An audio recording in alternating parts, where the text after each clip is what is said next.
Hello. So on our Discord server, 12 Story Music Academy, we're currently doing a score study of Procession of the Nobles by Nikolai Rimsky-Korsakov. And it's a really great, big, powerful orchestral piece, and we're just trying to figure out what makes everything work so great. So part of getting the discussion going is having people kind of analyzing the score and really being able to get into it and studying it.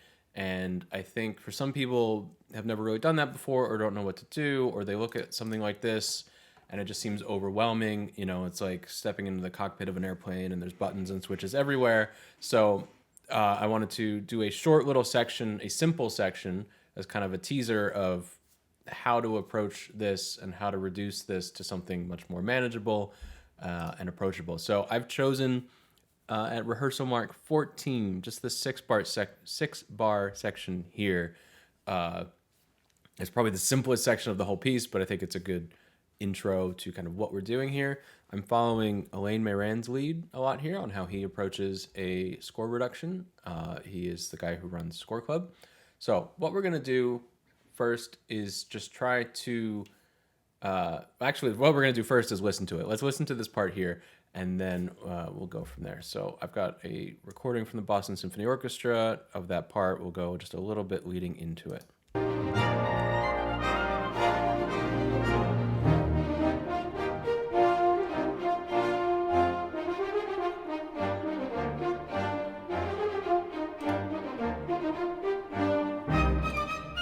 Let's just do that part because I don't want to. Again, this is meant to be just a quick how-to a little bit. So the first thing we want to do is just kind of look at it and figure out what are all the different parts here. And we have 1, 2, 3 horns, three horns, 1, 2, 3, 4, 5, 6, 7, 8, 9, 10, 11, 12, 13 instruments, if we consider a string section an instrument. We have 13 instruments. Really, though, we only have two things going on here. We have the melody, that line, and then we have these chords.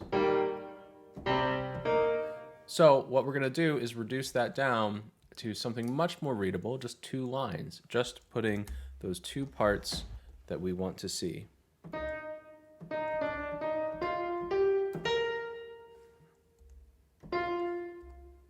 Oops, so first thing I'm doing, the first smart thing to do would have been to put our key signature, our key signature and our time signature. Excuse me for getting ahead of myself here. All right, now let's go back to our page. Okay, now I'm gonna trim that up. And now let's go through and figure out the dynamic is forte. It's written as marcato. We'll do that, I guess. Tempo. Marcato. And we're going to look at phrasing. I'm going to follow the French horns phrasing. Notice that this is a transposed score. So French horn, horn in F, and the parts here are actually in unison with those string sections.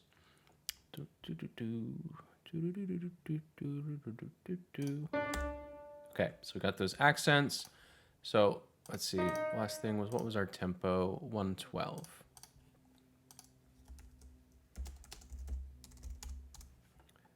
There's the main line.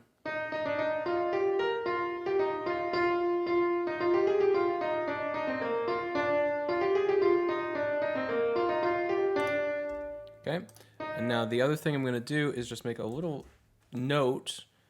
3 French horn, violin, and then maybe a new line. Violin 1, 2, viola. There at the top, I think is fine. Actually, it'll be pretty clear.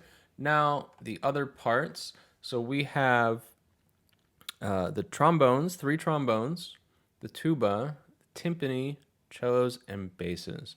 So let's put in these trombone parts here, and then we'll talk a little more about what else we see. All right, to get that, put in that unison there. It's important to notice that even though the G is the same exact note, that he didn't want to add a different note to the chord, didn't want to go down to that low D there, he still used all 3 trombones. These are the kind of things that we're noticing that just flipping pages and reading the score, you might not catch. You'd be like, oh, that's interesting. He's still using all 3 trombones, even on a two-note chord, a two-note beat there is an interesting thing, something we'll look at. And same thing there. It's a oh, come on. It's unison. Okay, and then that tuba part.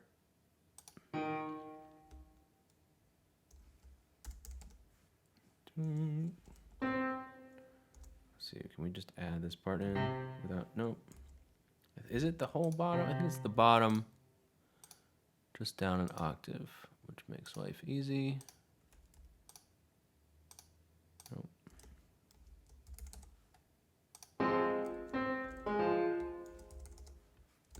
I'm looking in the wrong spot. It's an F there.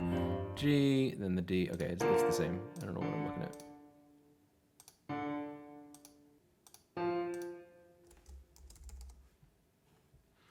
And the last one. So, I think something worth observing and noticing from this is the tuba part and the bottom trombone part are just in octaves. It's just the bass line, and then the tuba is that same part doubled below. So in some ways it's kind of unnecessary.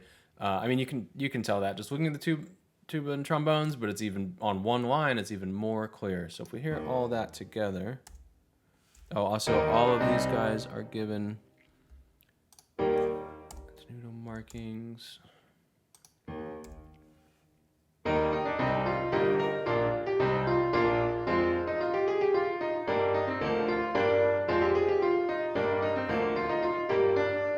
So, in theory, this piece could have been composed this way. This could have been the sketch. Maybe he worked this out at the piano.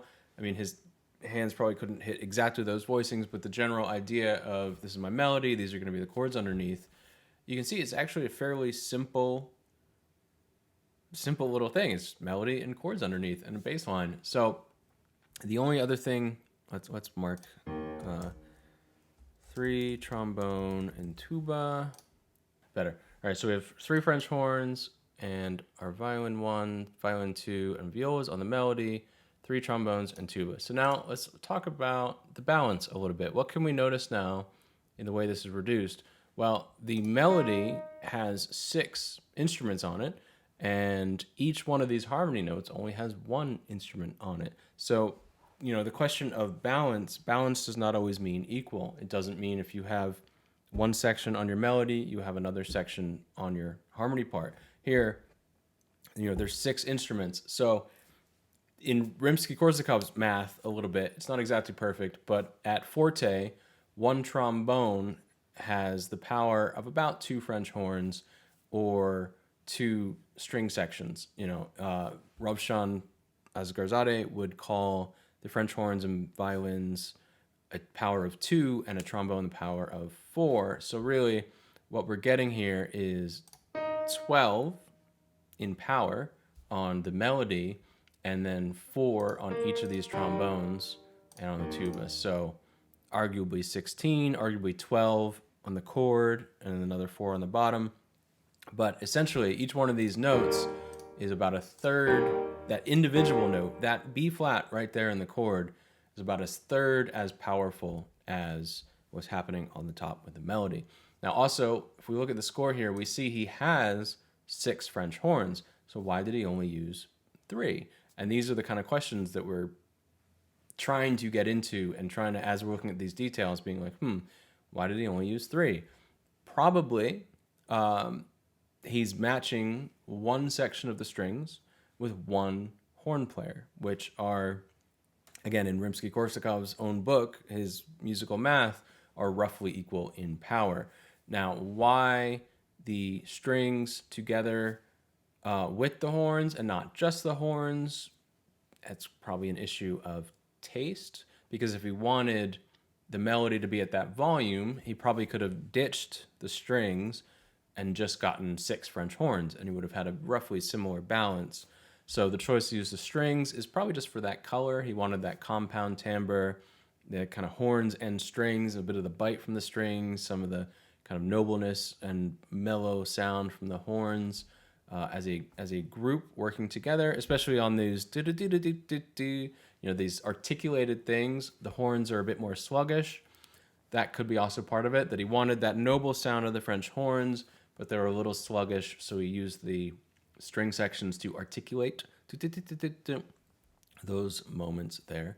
The only thing I didn't notate on the score was that timpani hit and cello and bass right on that first note, which I could put on, but a big part of what they're doing, that's a transition. We're coming out of a bigger section, and those instruments have been playing up to that moment, and then boom, and actually the contrabassoon as well. I didn't catch that at first. So those kind of hitting that downbeat there is kind of a way to continue over part of that big full sound we've just been hearing. Also the accenting that first beat to present the new section. It's a nice little transition moment, a way to make that special. The bar, whatever the bar is, this bar at rehearsal 14 is a special moment that deserves just a little extra flair, as opposed to 2 bars later, which is more in the middle. So these beginnings and these ends are more special moments.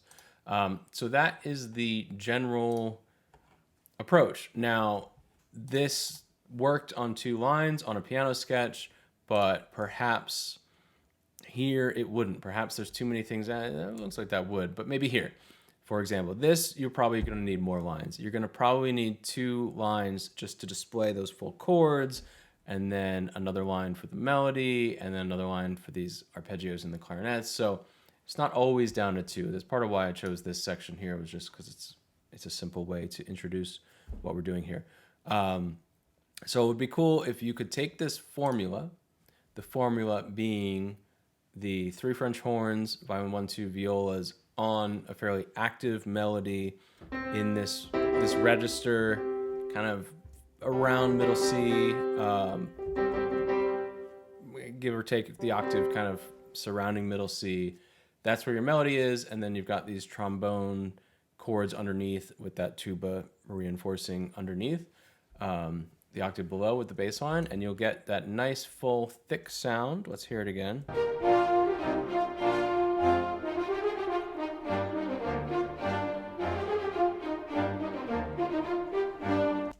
Very bold and full, and you can apply that to a different tune. So let me hear what you've got. I would like to hear that, and then hopefully this kind of gives you an idea of how to maybe approach a different section. And the idea for next week was, okay, pick some other spot, strip it down, maybe something more complex, and strip it down and try to reduce it to just what's going on, and then what little observations can you make about balance and articulations or anything really. Just what can you find by getting your fingers into the music a bit more than just flipping pages while listening. Cool. Let me know if you got questions, and I hope we can discuss it on the server. See you there.